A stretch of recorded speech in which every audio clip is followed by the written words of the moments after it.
Tumayo po ang lahat at tayo'y makiisa sa banal na misa na pamumunuan ng ating Kura Paroko, Reverendo Padre Douglas D. Badong.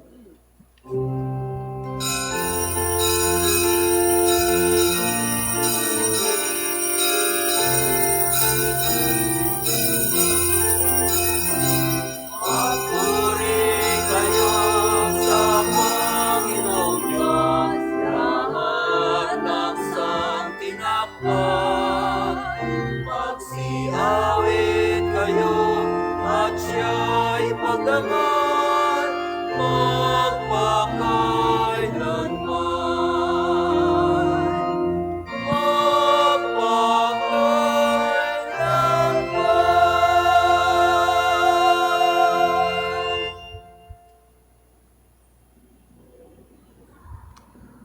Sa ngalan ng Ama at ng Anak at ng Espiritu Santo. Amen. Ang pagpapala ng ating Panginoong Hesukristo, ang pag-ibig ng Diyos Ama, at ang makikipagkaisa ng Espiritu Santo naway sumainyong lahat. At sumaiyo rin.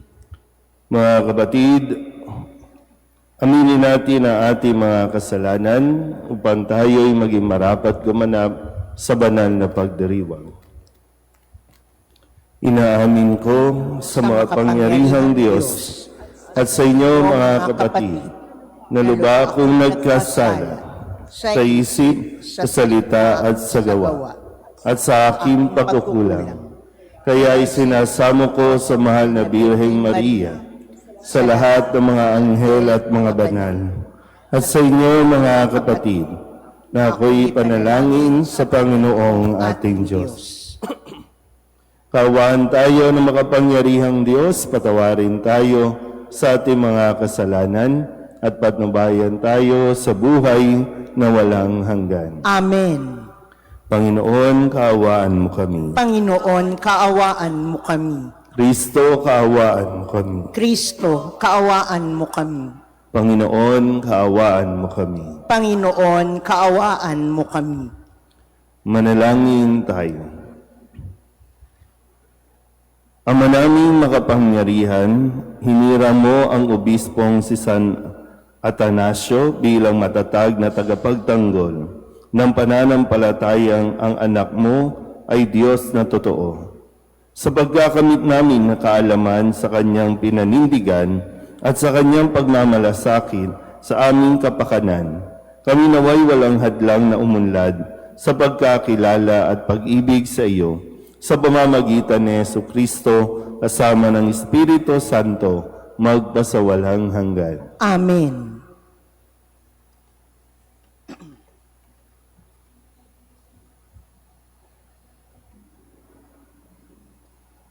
Pagbasa mula sa mga gawa ng mga apostol.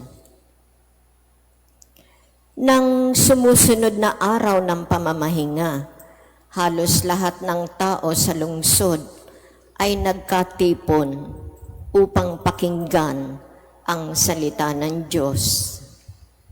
Inggit na inggit ang mga Hudyo na makita nila ang makapal na tao, kaya't nilait nila at sinalungat si Pablo. Ngunit buong tapang na sinabi ni na Pablo at Bernabe, sa inyo muna dapat ipahayag ang salita ng Diyos. Yamang itinakwil ninyo ito, hinatulan ninyo ang inyong sarili na hindi karapat-dapat sa buhay na walang hanggan. Kaya't pupunta kami sa mga hentil, sapagkat ganito ang iniutos sa amin ng Panginoon.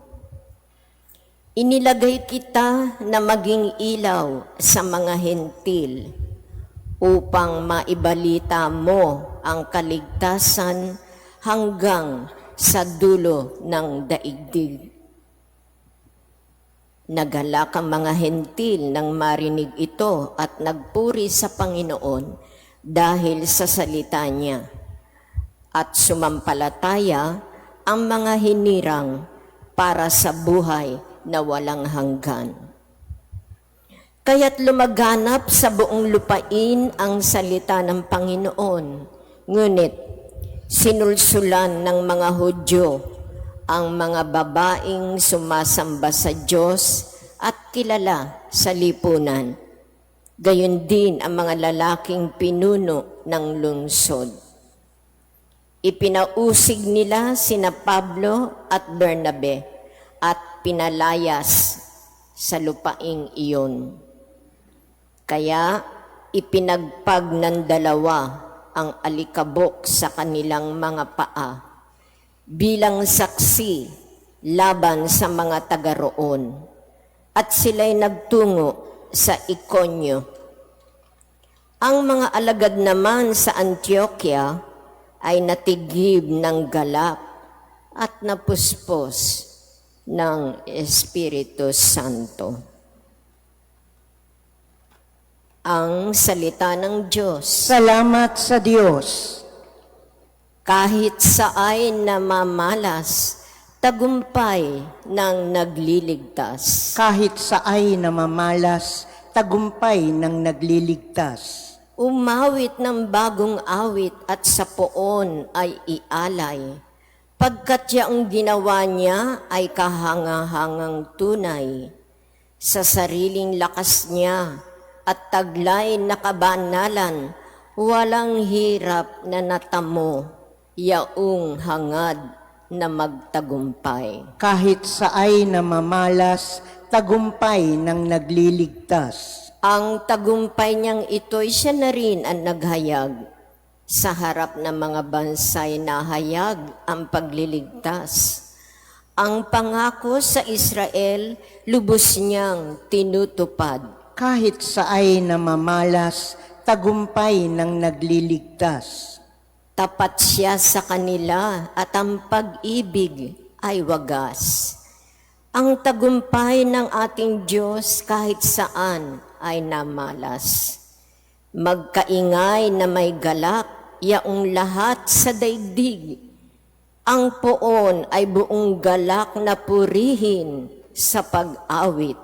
Kahit sa ay namamalas, tagumpay ng nagliligtas. Magsitayo po ang lahat.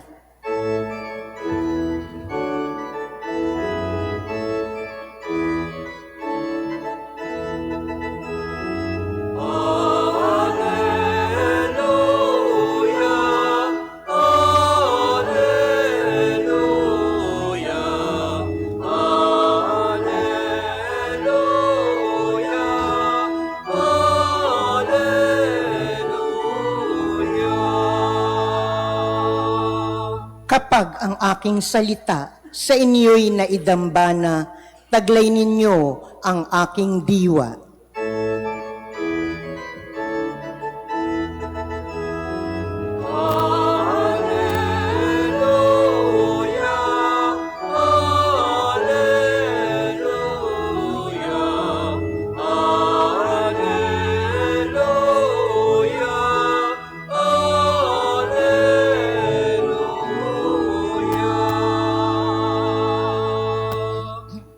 Sumainyo ang Panginoon. At sumaiyo rin. Ang mabuting balita ng Panginoon ayon kay San Juan. Papuri sa iyo, Panginoon.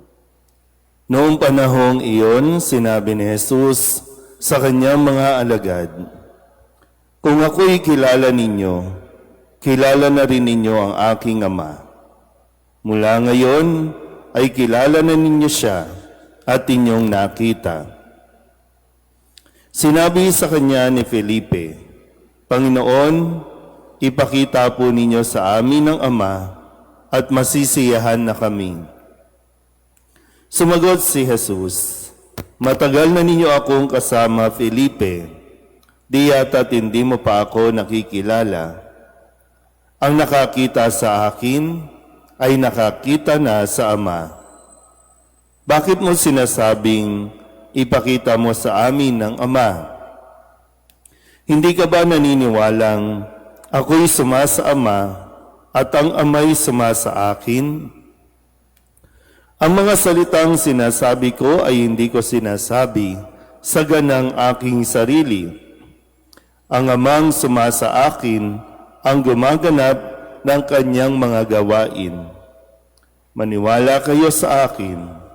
Ako'y sumasa Ama at ang Ama'y sumasa akin.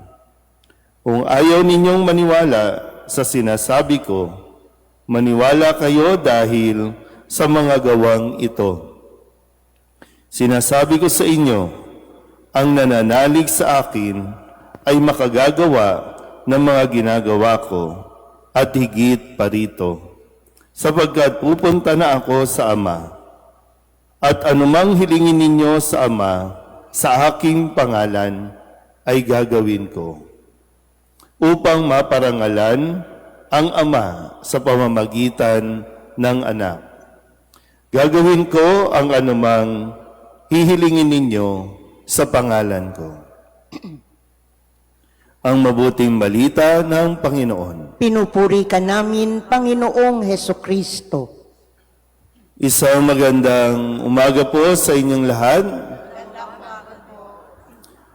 Ngayon po ay Sabado sa ika-4 na linggo ng Pasko ng Pagkabuhay at sa tulong nawa ni San Atanasio, isang obispo at pantas ng simbahan na kung saan ay nagpahayag na ang ating Panginoong Hesukristo ay totoong Diyos.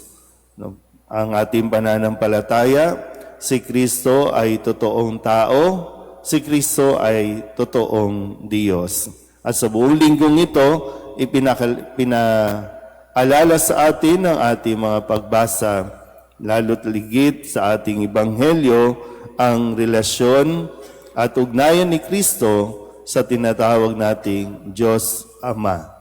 Kaya ating pong balikan ang ilan sa mga ipinahayag sa atin ngayong linggong ito at nawa ay makatulong ito na makilala natin si Kristo dahil sa ganitong paraan lamang din natin maipapahayag ang ating pananampalataya. Nung Lunes, ipinakilala ni Jesus muli ang kanyang sarili na kanyang sabihing, "Ako ang mabuting pastol." At bilang mabuting pastol, iniaalay ng mabuting pastol ang kanyang buhay para sa mga tupa. Nung Martes, ang sinabi naman ni Kristo, "Ang aking Ama na nagbigay sa kanila sa akin ay lalong dakila sa lahat at hindi sila maaagaw ninuman sa aking Ama." Noong Miyerkules, ang sabi at pinahayag sa atin, "Ako'y naparito bilang ilaw ng sanlibutan upang hindi manatili sa kadiliman ang nananalig sa akin." Noong Huwebes, ang sabi naman sa atin, "Ang tumatanggap sa sinugo ko'y tumatanggap sa akin, at ang tumatanggap sa akin ay tumatanggap sa nagsugo sa akin." Ngayong Biyernes o kahapon, at sabi ni Kristo, "At dahil sa di nila pagsampalataya, hindi siya gumawa roon ng maraming kababalaghan." At ngayon, sinasabi sa atin, "Gagawin ko ang anumang hihilingin ninyo sa pangalan ko." Pero siyempre, hindi tayo pwedeng basta hihiling sa Kanya nang hindi naman natin siya kinikilala, nang hindi naman natin siya tinatanggap. Kaya nga, kung babalik natin kahapon, ang sabi, hindi siya nakagawa roon ng mga kababalaghan dahil hindi naman sila nanampalataya. So, kung ano man ang ating hihilingin, ilalapit sa ating Panginoong Hesukristo, kailangan muna rin tayong magtaglay ng pananampalataya. Hindi lang ito basta lalapit ka, hingi ka ng gusto mo, tapos na. Parang meron ding nire-require na dapat nating gawin. Iyan ang pagkilala sa ating Panginoong Kristo. Sino siya at saan siya nanggaling. Muli, ngayon ay pinapahayag sa atin, si Kristo ang anak ng Diyos, si Kristo ay Diyos. Kaya po anuman ang ihilingin natin sa kanyang pangalan, umasa tayo na ibibigay ito sa atin. Amen.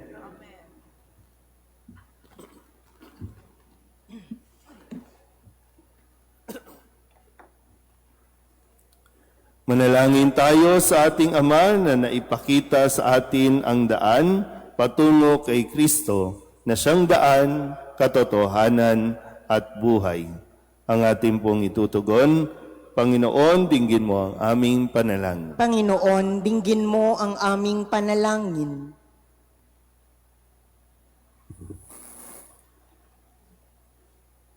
Atin nawang madama ng presensya ni Jesus na siyang ating katotohanan sa pamamagitan ng ating pagpapatotoo at mga halimbawa ng ating buhay. Manalangin tayo sa Panginoon. Panginoon, dinggin mo ang aming panalangin. Ang mga naglilingkod sa bayan, naway akayin ang mga mamamayan sa tamang landas ng katarungan, kapayapaan, at pagkakaisa. Manalangin tayo sa Panginoon. Panginoon, dinggin mo ang aming panalangin. Sa mga maliliit na ating lipunan, naway maibalik ang dangal at pag-asa sa kanilang buhay. Manalangin tayo sa Panginoon. Panginoon, dinggin mo ang aming panalangin. Ang mga biktima ng pang-aapi at kahalayan, naway magtamo ng katarungan, kalayaan at kapayapaan. Manalangin tayo sa Panginoon. Panginoon, dinggin mo ang aming panalangin. Upang mamayani ang kapayapaan sa gitnang silangan at sa buong mundo, at ipagadya nawa ang sangkatauhan sa karahasan, kasakiman, at pang-aabuso ng kapangyarihan na nagdudulot ng paghihirap at kamatayan sa marami. Manalangin tayo sa Panginoon. Panginoon, dinggin mo ang aming panalangin. Upang ang lahat ng mga nagdurusa dahil sa kalupitan ng digmaan ay daglian ng makaranas ng kapayapaan at mabuhay ng may kapanatagan at kalayaan. Manalangin tayo sa Panginoon. Panginoon, dinggin mo ang aming panalangin. Upang ang ating mga kabataan ay pagkalooban ng Espiritu Santo ng katarungan, karunungan at lakas ng loob, upang makita nila at makatugon sila sa iba't ibang tawag ng paglilingkod sa simbahan, lalo na sa paglilingkod bilang mga pari, mga reliyoso at reliyosa. Manalangin tayo sa Panginoon. Panginoon, dinggin mo ang aming panalangin. Ang mga namayapa naway makarating sa lugar na inihanda ni Kristo para sa kanila. Manalangin tayo sa Panginoon. Panginoon, dinggin mo ang aming panalangin. Idulog din natin sa Panginoon ang ating mga personal na kahilingan at mga panalangin para sa ating mga pamilya, kasama din ang mga kahilingan ng mga nanonood sa online. Lahat ng mga misang pasasalamat, special na intensyon, agarang paggaling ng mga may sakit, tang lahat ng mga kaluluwa na inihiling na ipagdasal sa misang ito.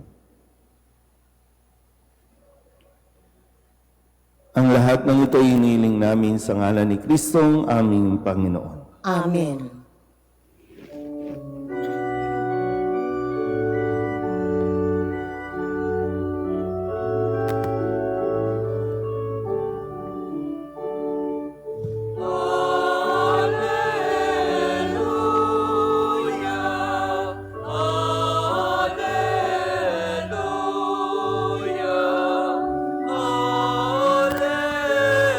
Hallelujah, hallelujah.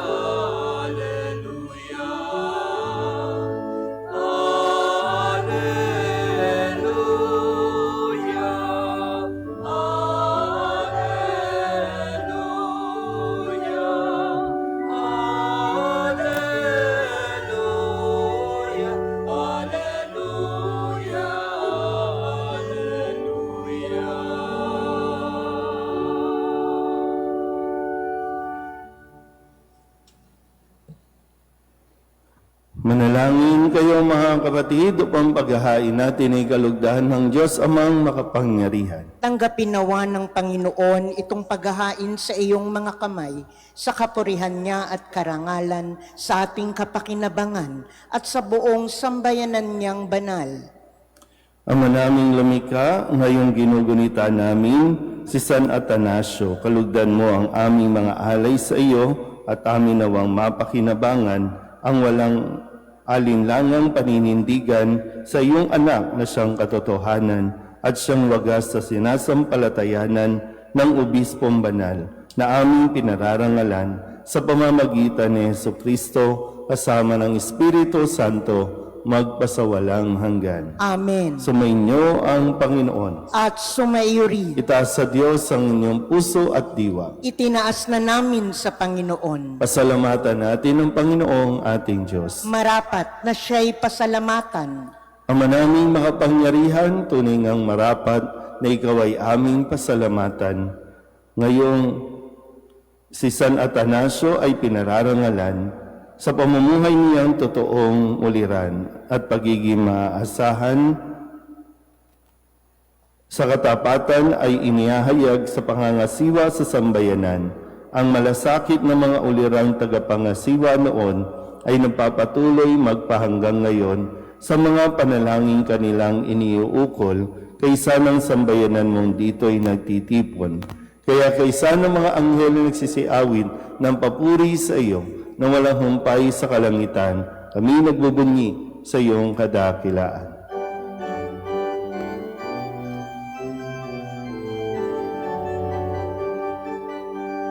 Santo, Santo, Santo, Panginoong Diyos na mahukbo, napupuno ang langit at lupa ng kadakilaan mo. Hosana, Hosana, Hosana, Hosana, Hosana, sa kaitaasan. Pinagpalang na paririto sa ngalan ng Panginoon. Hosana, Hosana, Hosana,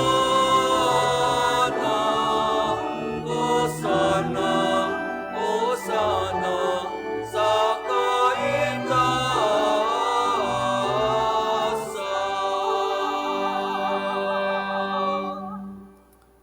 Ama naming banal, ikaw ang bukal ng tanang kabanalan. Kaya't sa pamamagitan ng iyong Espiritu, gawin mong banal ang kaloob na ito upang para sa aming maging katawan at dugo ng aming Panginoong Hesukristo. Bago niya pinagtiis ang pusang loob na maging handog, hinawakan niya ang tinapay, pinasalamatan kaniya, pinaghati-hati niya iyon, iniabot sa kanyang mga alagad at sinabi, "Tanggapin ninyong lahat ito at kanin, ito ang aking katawan na ihahandog para sa inyo."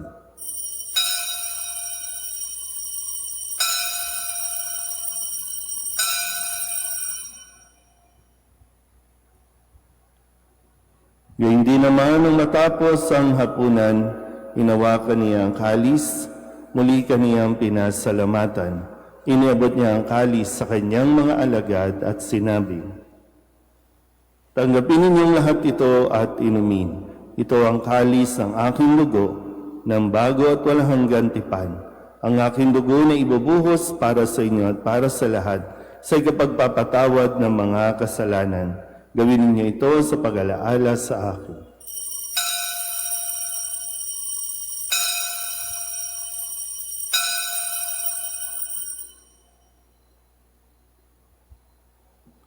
Ipagbunyi natin ang misteryo ng pananampalataya. Si Kristo'y namatay, si Kristo'y nabuhay, si Kristo'y babalik sa wakas ng panahon.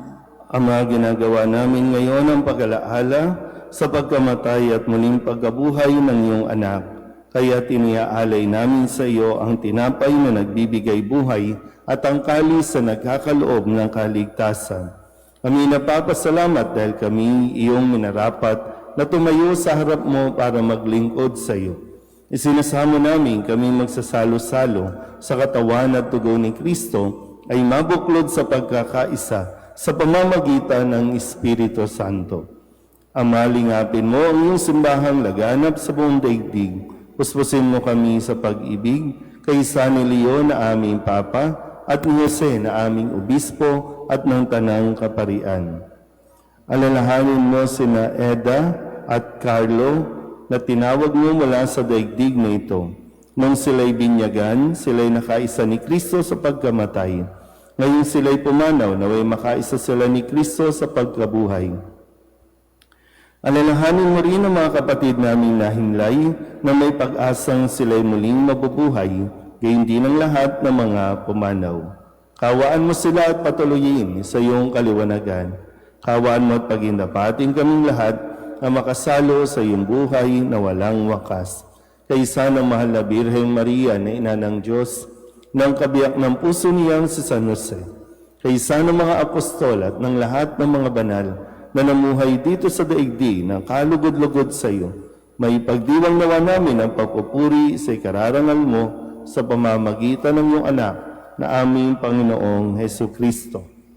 Sa pamamagitan ni Kristo, kasama niya at sa Kanya, ang lahat ng parangal at papuri ay sa iyo, Diyos amang makapangyarihan, kasama ng Espiritu Santo, magpasawalang hanggan. Amen,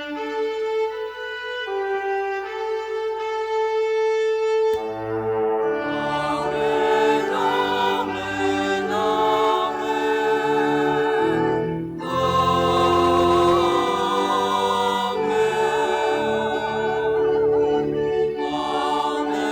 amen, amen.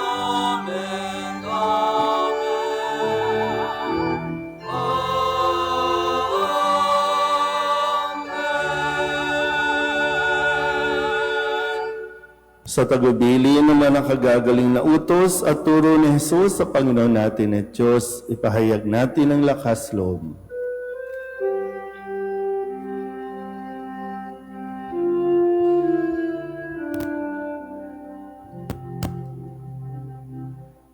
Ama namin, sumasalangit ka, sambahin ang ngalan mo,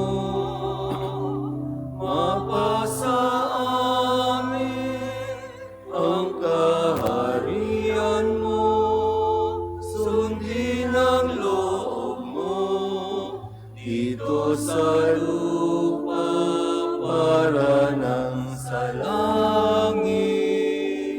Bigyan mo kami ngayon ng aming kakanin sa araw-araw at patawarin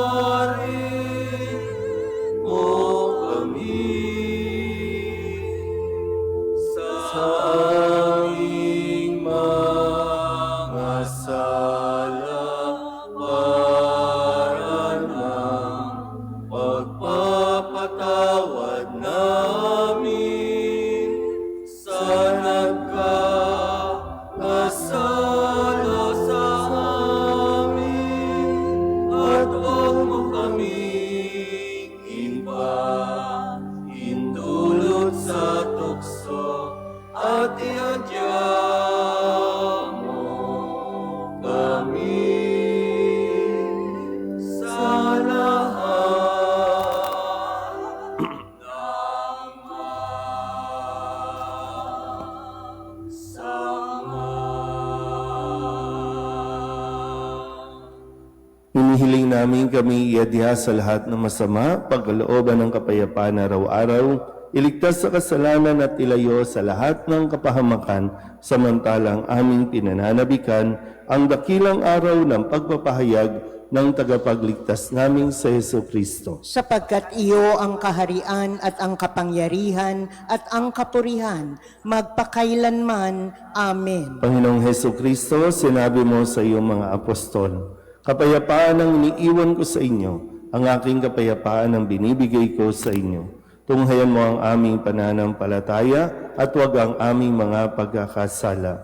Pagkalooban mo kami ng kapayapaan at pagkakaisa ayon sa iyong kalooban, kasama ng Espiritu Santo, magpasawalang hanggan. Amen. Ang kapayapaan ng Panginoon ay laging sumainyo. At sumaiyo rin. Mabigayan po tayo ng kapayapaan sa isa't isa.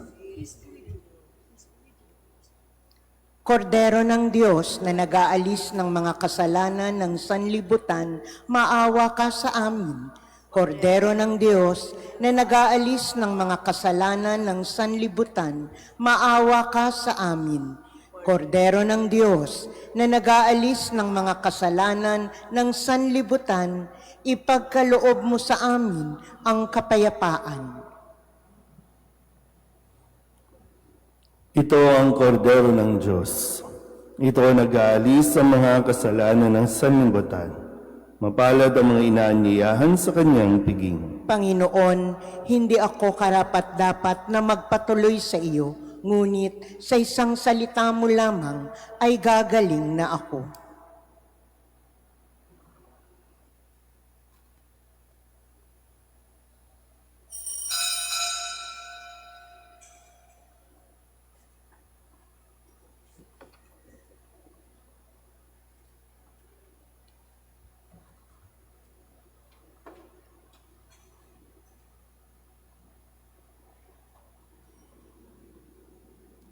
Magsiluhod po ang lahat para sa panalangin kay San Jose.